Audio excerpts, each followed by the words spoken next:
having a really rough day, and I made sure that there were treats tonight, so please feel free to. Even the ones that I was throwing at Mike, you just pick them up off the floor. So the theme for tonight, first of all, we already all know how Table Topics works. You get 1 to 2 minutes. You need to speak for at least a minute, and then you can stop at 2 minutes and 30 seconds. The theme for this meeting tonight was things that drive me crazy. Things that drive me crazy. Now, if you were here earlier, we were already complaining about lots of things that drive us crazy. So we're going to jump right into that. You're right, everybody here has already had like a speaking role. Things that drive me crazy. I think traffic right now drives most of us crazy. Who hasn't spoken yet at all is Michelle.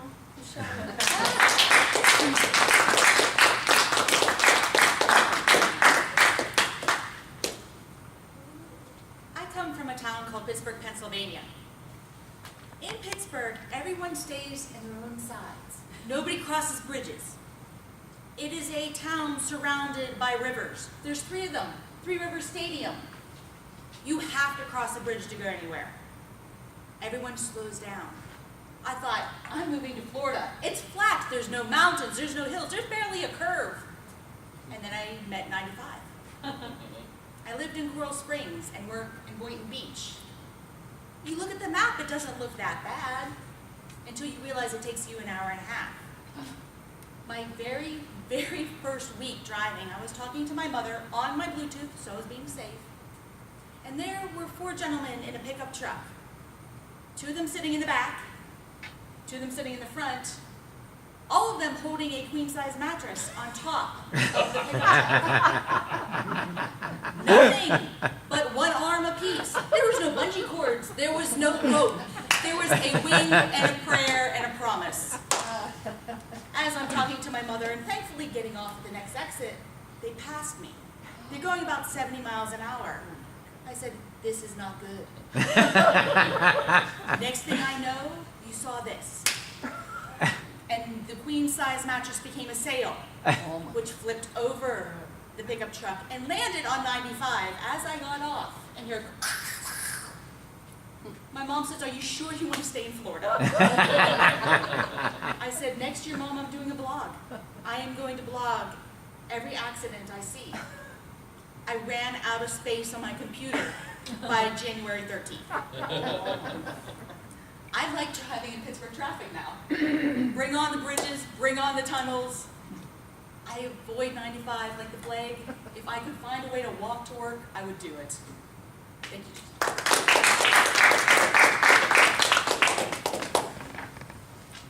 Something else that drives us all crazy, I am totally sure of, is grocery store lines. Grocery store lines. Gary.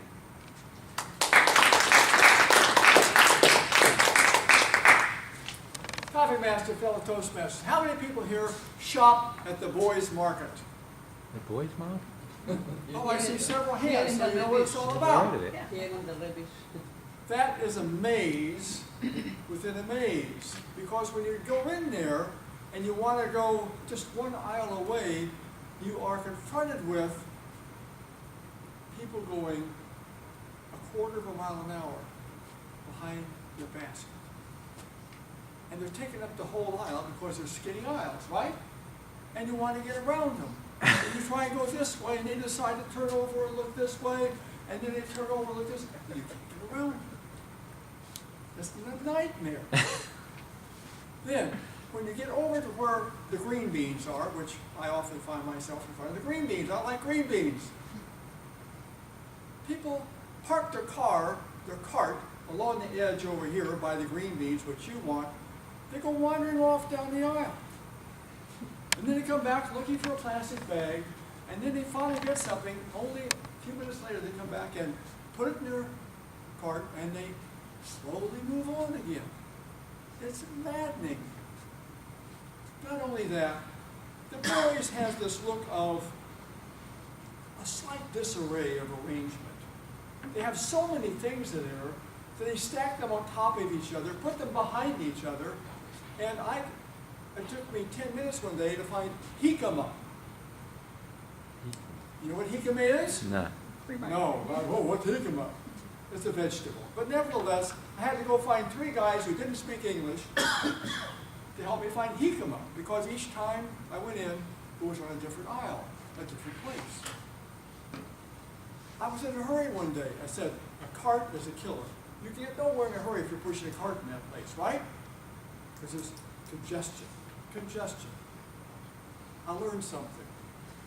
If you can stick it in your pockets, and you can hold it on your arms, and you can make it without a basket, get the basket.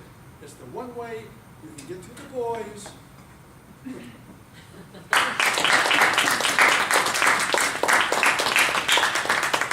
There's also a store named The Girls, so. Oh, is there? Yes, there is. Yes, there is. Right around the corner. Right around the corner, that's right. What else drives us crazy? How about something I experienced today? Christmas music. Oh. For Thanksgiving.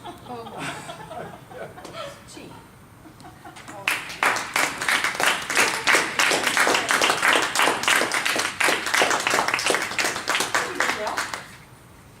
Well, I'm one of those strange people who likes Christmas music the whole year round. I teach piano and voice, and I teach Christmas carols early because you could never be ready soon enough for even simple songs that have a lot of words. So I'm going to talk about what really drives me crazy. It's moving month, and I'm moving from Lake Worth toward my new job in Coconut Creek. My partner works in West Palm Beach as his base of operations for construction contracting. Boca Raton happens to be halfway between Coconut Creek and West Palm Beach. That has been the focus of our house hunting, which is my house hunting. I'm the particular one. I have located 3 properties that are all suitable, but there's something in Florida called an HOA. Yeah. It is an obstacle that is as tall as the Rocky Mountains between me, my partner, and a house to live in. The clock is ticking. November 30th approaches. We must be moved out of our seasonal leasehold in Lake Worth. No exceptions. Today, I received an email from the property management company to which we had applied 2 or 3 evenings ago with all of our application information, all of our ducks in a row, so to speak. Now they're coming out and saying, after I paid $500, by the way, to be applied toward the first month's lease, they say, oh, it's an HOA. That can take up to 30 days to get approval. I fired off frantic emails to the realtor, to the person who authored the email, and I've said there was no mention from our realtor, no mention on the MLS listing that there was going to be a need for HOA approval, otherwise we probably wouldn't have applied to this property. Please pray for us. Hopefully the next time I see you, we'll be all moved, all settled, because this is making me crazy!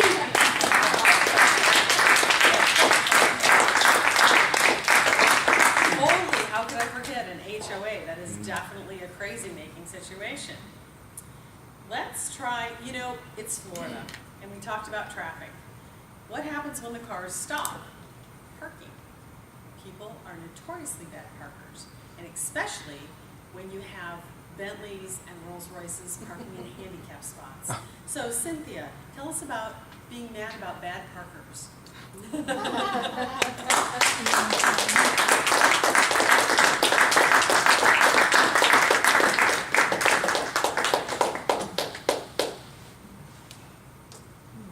That's fine. Yeah. I am particularly sensitive to bad parkers for obvious reasons. Because I have a scooter that I carry in my minivan that I need to open a ramp to be able to come out with my scooter. And I usually like to park in the areas for handicap that have the wider space, where notably most of them are occupied and not available when you have a ramp. Then I need to park where I can open the ramp. And I usually am late because looking for the space. And then I wonder, why don't they make more handicap spaces?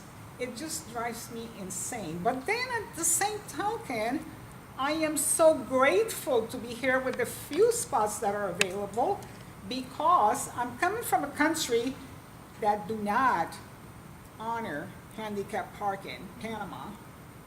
And if they honor parking, it's for the little Mini Coopers.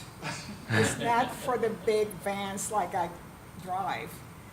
And I'm grateful for my big van because in Panama, I had a CRV that I had to dismantle my scooter, come with someone, put it in the trunk, have someone fold it up, put it in the trunk, unfold it coming out so that because there's no white spaces. So all in all, even though parking spaces are challenging, are annoying sometimes, I'm grateful for what's available. Thank you.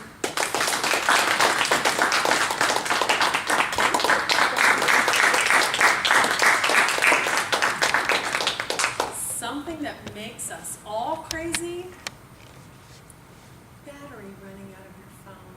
The battery runs out just when you need it. Dan, tell us about it.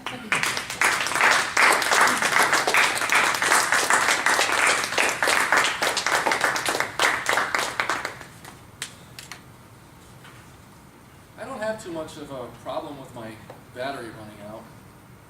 What I do have a problem with is something that drives me crazy is my wife. I'm videoing You this. know, are you kidding? I'm just kidding. I'm just kidding. I help make the bed in the morning. And when we make the bed, my wife has to go and take the sheet on her side and pull it down so it's really tight so you can like flip a coin on there. And then we pull the blanket up. And it has to come up just right, all the way to the top. And however I tug my side, she has to come over and tug it again, because I don't do it right. And then we fold the top over, and I tug it down, and then come the pillows. Now at any point, there could be 4 pillows, or maybe 8. And it changes on the week. So I try to get the placement of the pillows right. I take the big pillow and I put that first. And then there's a little pillow, and she matches on her side. And then there's this big long pillow that I don't know what it's for. And then there's this little one that says something about a happy life. Now I can do that. I can do it.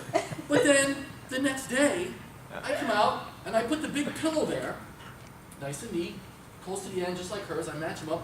Then the little pillow, and then the other big long pillow that's useless. And then she comes over and changes it because today the little pillow goes first and the big pillow goes second.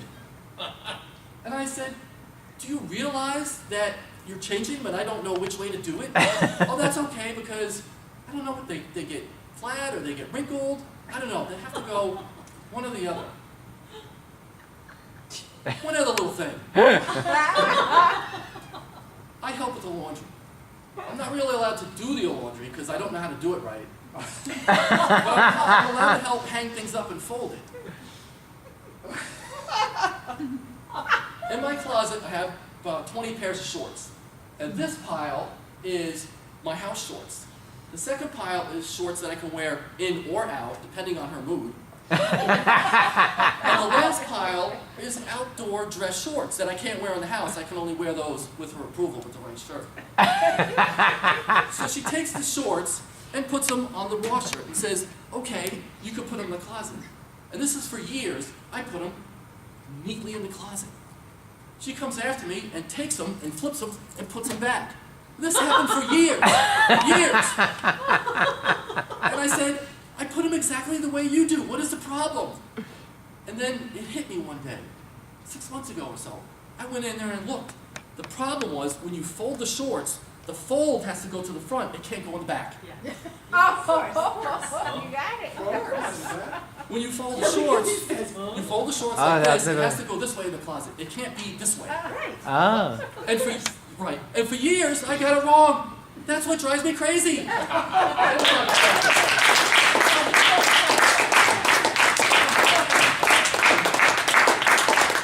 Every single woman in here is shaking her head. Why even try?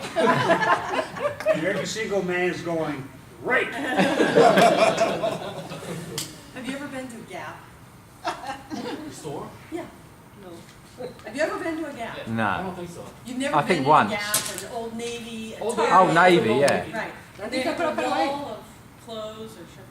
None of it ever has that loose end sticking out. They're always like those nice folded. That's where she gets it. Yeah. Have you ever been to Bed Bath & Beyond? That huge towel wall. What would it look like if all those towels were reversed with the loose ends I've hanging still not out? found out where the beyond is. It look horrible. It's I would visual. not notice. It's visual. Yes, you It would. was an It's an impression. So, Michelle, It's an impression. I'm allowed to. I'm the tabletopist master. I get to talk. So when it's your turn, you can do whatever y'all want. So let's go back to what drives us crazy is Christmas music before Thanksgiving, because that one didn't count. Yule log.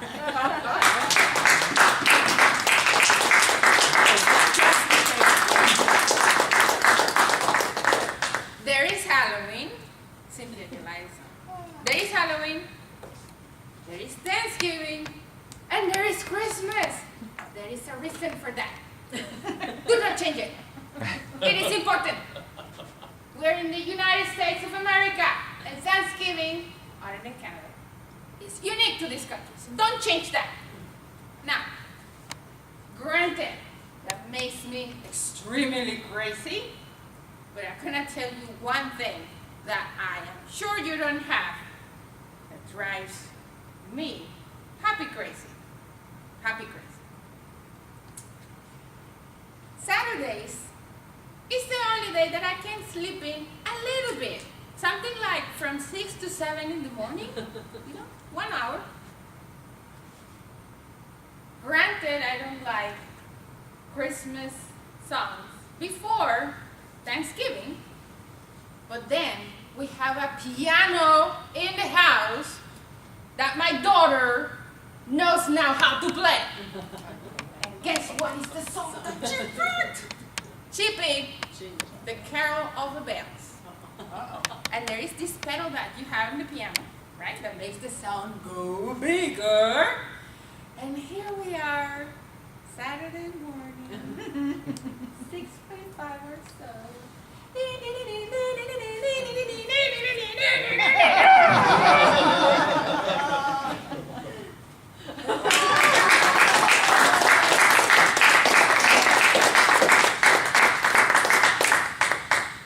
This something.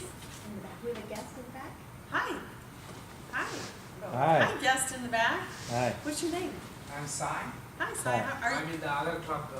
Oh, great. NCCI. Awesome. Fair game. Welcome. It's fair game. Oh, it's fair game? Yeah. So, we're talking about things that drive us crazy. And I still have a few more people to call. But we did have one that was about the battery running out on the phone. Remember that? Dan didn't answer that. He switched over to hating his wife. It was much better. We have it on tape. Things that drive us crazy. The phone, the battery running out of your phone. Sai.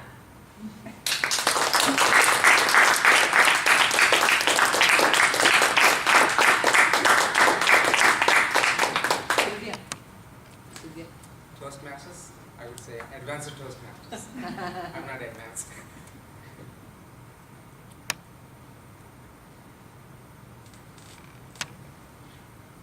So the question is the battery. Yeah, it makes you crazy when the battery runs out of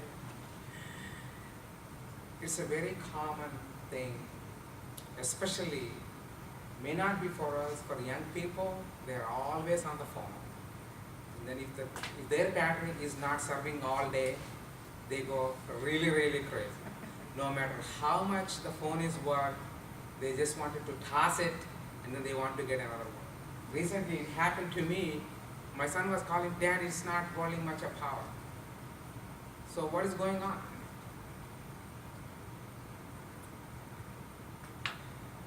By evening around 4 o'clock or something, like, I'm only at 10% or something. Okay, so now you're actually reaching a point that your warranty is going to run out in the next 10 days or so. So go to the Apple store and then see, show it to them. And then they ran all the tests, it's all good. Really? What is happening here? You say that it's not holding, but they say that it's all good. Then I didn't know what to do. I was completely lost, So what else I can offer you, son?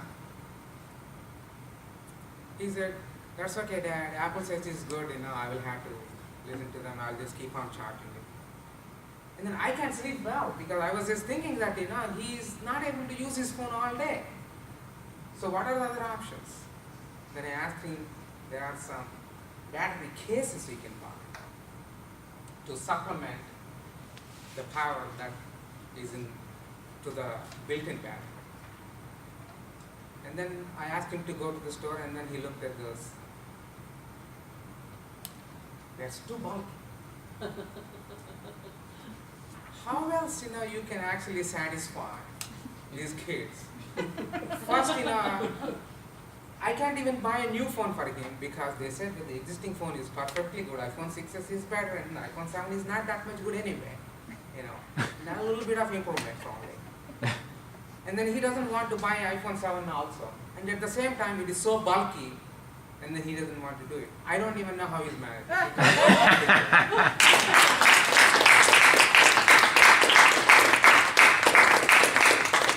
So there's something that really makes me crazy, and that's school zones. School zone. Why have you ever seen a child walk to school anymore? They are all driven in these giant boxes. School zones. John, I'm sure you'll be upset about it too.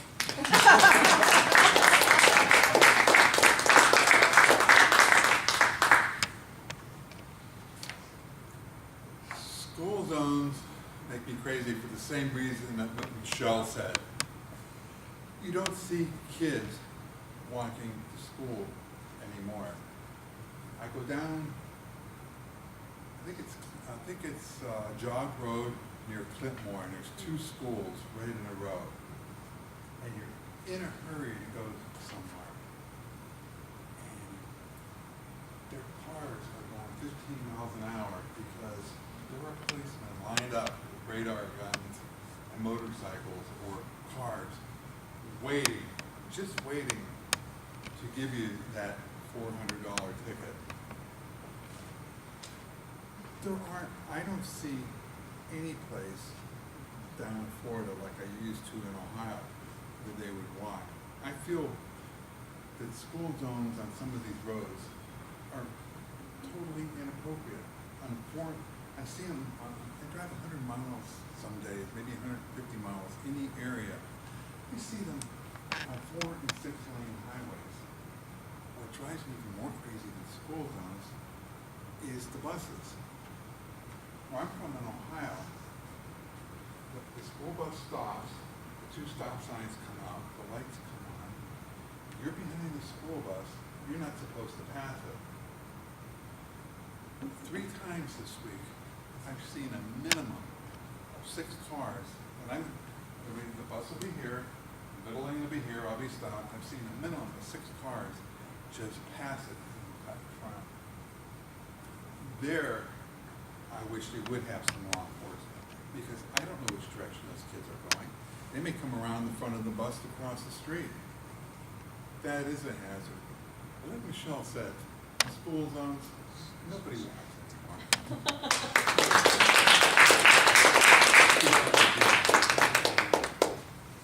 Something that I think drives us all crazy, especially in this holiday time, scheduling. Scheduling all the meetings, all the appointments, all the things that you have to do. And there's one person in this room that has a multitude of schedules to maintain. He's busy writing right now, Mike Thorne.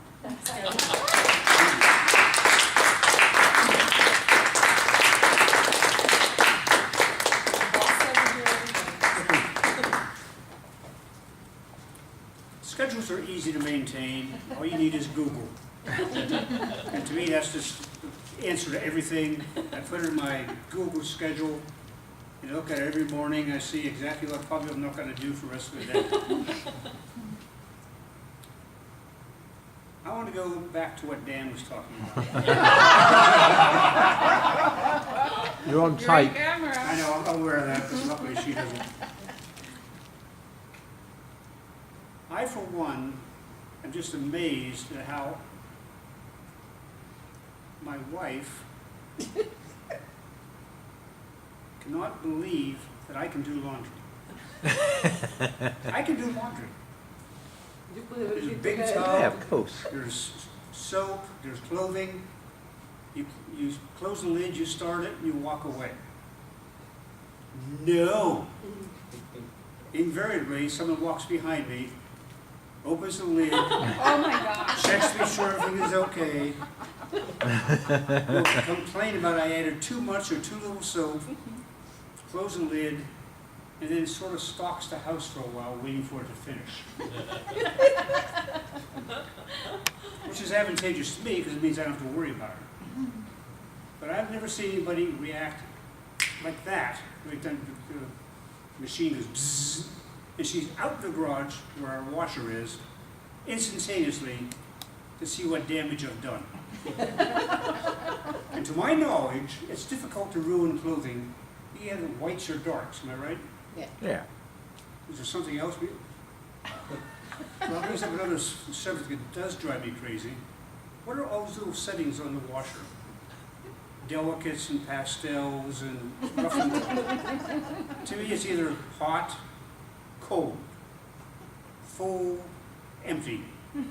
Anything else is superfluous, except to my wife. That's what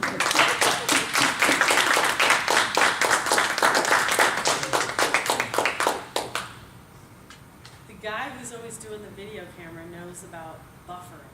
Buffering. When you set up a video and you try to make it work and it gets caught in that buffer loop. Steve, does that make you crazy? Oh, yeah.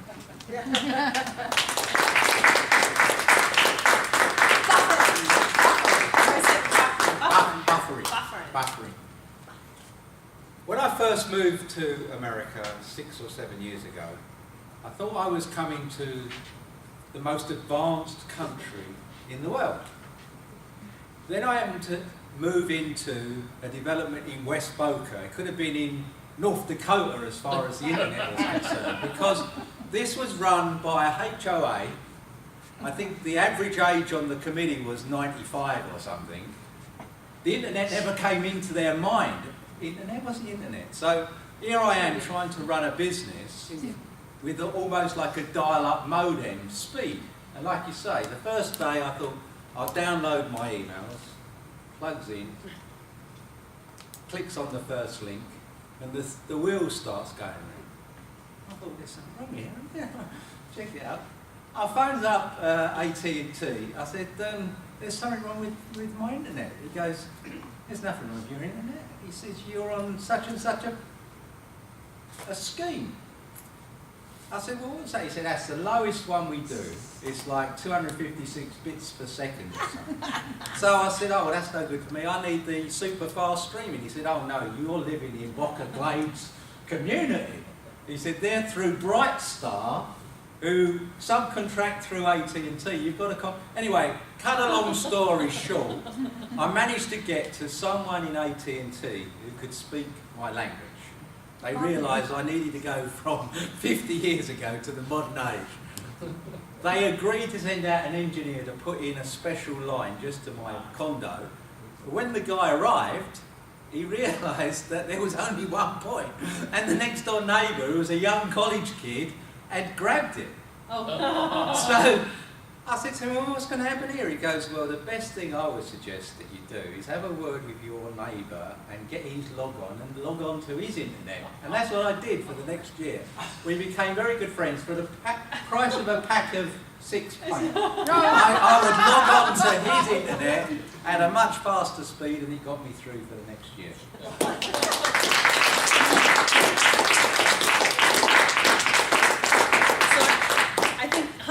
Hundreds and thousands of us travel for Thanksgiving, and there's a thing that we have to go through in the airport. It's called TSA. Oh.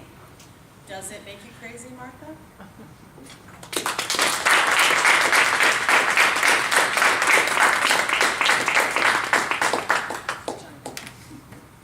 Marta, igual está filmando. Ayúdalo. all of you must know I love to travel. So that for me is nothing. It's part of the game. If I want to travel, I want to be safe, I love it. My husband is a chicken and he doesn't want to travel. But lately, we are lucky. He has a friend that has a little money. And he's like going slow, down. So he decided to invite us 2 or 3 times a year to his house as a treatment. My husband is not a chicken anymore because the first time he thought he was going to fly in first class. What is the difference? If the airplane is going to go down, it doesn't matter. First class or second class, whatever. He couldn't understand why he has to get undressed. It's not called undress. Every time he starts beeping, because he's tackled his jewelry, his everything. He doesn't travel, did you hear? So it was a kind of no for him. For me, from the corner I was ready. I was in my shoes, everything. I even had my socks in here, I put them. I was prepared. So he learned, and his friend has his company over there. So for some reason he had the courtesy to buy a special thing. We became like regular or frequent travelers. Yeah. Now we are lucky. They give us, we go to white plains, so it's a small airplane airport. Everybody knows everybody. So we have a special yellow card. We get into one line, and I was thinking, why for many years I didn't go with this guy, my husband, and it would be easy for me. But no, it doesn't bother me because I feel safe.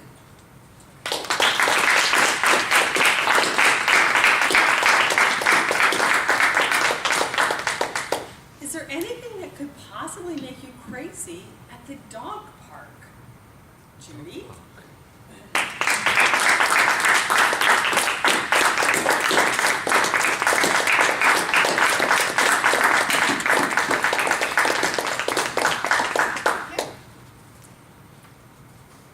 Things that drive me crazy. First of all, I am a very happy person. At least I thought I was until I came here tonight. And I heard about all the things that drive me crazy, and I'm going, yeah, that drives me crazy. Yeah, I don't like that either. And I'm starting to think, geez, maybe I'm not such a happy person. But I am happy at the dog park. The dog park is a fun place. Now, you have to know, we have a regular group. We have a social group. It's like a fraternity or sorority. We meet there at 6:30, 7 mornings a week, rain or shine, and we bring our dogs. The dogs know each other, they're friends. We socialize during the holidays. We go on, one of the guys has some money. It's nice to have rich friends, isn't it, Martha? Yes. Ooh. And he takes us out on his 48-foot yacht at least twice a year. Isn't that enough to make you want to adopt a dog? It is a fun place. And you learn all these neat things. We have a gal who's gotten into genealogy, and she sent away her DNA. Well, I now know she has relatives in about 7 countries, and some of them are sort of suspect as to her origin and class of person. And she is digging down deep and regaling us with stories every day about her ancestors as how she's digging into this. So I have to tell you, if you want an uplifting experience, go to the dog park and don't let all these other things like batteries and holidays and Christmas carols and school zones drive you crazy like they do me.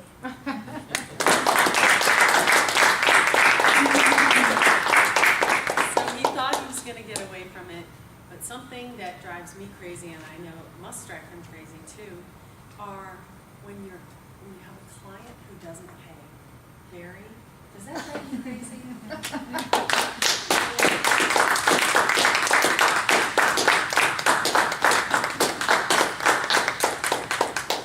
I love having clients. I love it even more when the clients pay. But I have had a couple of experiences where they negotiate really hard up front to get the price down as low as they can. And I collect some of the money up front. I start doing the work. I present the completed project to them, I ask them for money, and they say, oh yeah, I'll get to that in 30 days. So, being the naive, innocent, honest person I am, in 30 days I call them up and say, okay, it's 30 days, where's my money? I told you to get it in 30 days. In their mind, 30 days never comes though. So I have a list, it's albeit a short list, but a list of clients that I don't want to do business with. Or if I do, I propose to them such an astronomical price that even Mike Thorne wouldn't pay it.